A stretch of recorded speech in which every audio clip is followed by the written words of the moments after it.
Field and Rural Life here at the Royal Show, and I have to say I'm always very fascinated with these guys that work with oak construction. It's a pleasure to meet up with Alan Ritchie. Morning, Alan, how are you? Good morning, pretty good, thanks. Good. Yeah. Alan, just explain to us a little bit, firstly, about the pegs that we're making here, because I see you're making them by hand. What's wrong with a traditional lathe? Why can't we sort of mass produce them? Well, the thing is, what you can't do is use a lathe peg, because as you use a lathe, it'll just cut the wood as it is. Right. Here we need to actually work with the strength of the wood, Okay. so the grain of the wood. So what we'll do, we'll take a piece of oak and we'll split it down so we get a rough shape like that. Yep.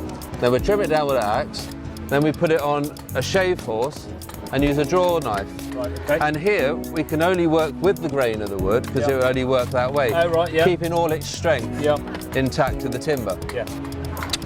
Now, if we were to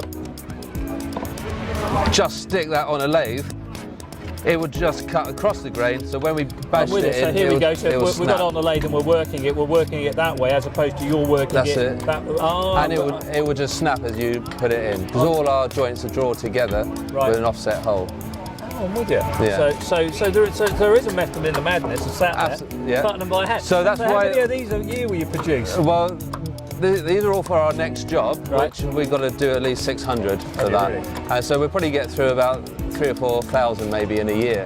Goodness me. So what we try and do is sort of 5, 10 every morning when we get up, and then when we come near to the end of finishing the frame, we've got to go like mad to make them up. So these guys, so all your colleagues that are working away here now, you've actually got them working hard. Absolutely.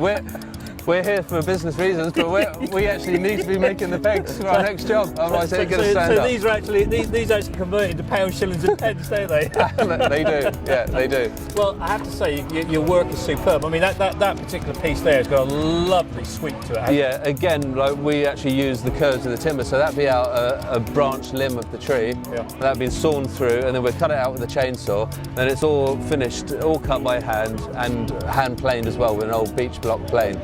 Brilliant. All the carving work you see within the frame is all done by hand and chisel. There's no routers used in any part of the frame. Is it not? You know, it's all for the love and the tradition of what the actual craft is, and then that keeps our interest in the work, and our clients very happy. Yeah, that was great. Well, thanks very much indeed for your time, and I have to say, you learn something new every day. Yeah. Certainly learn something new about the pegs. Thank you. Well, nice to meet you. Thank you. Thank you.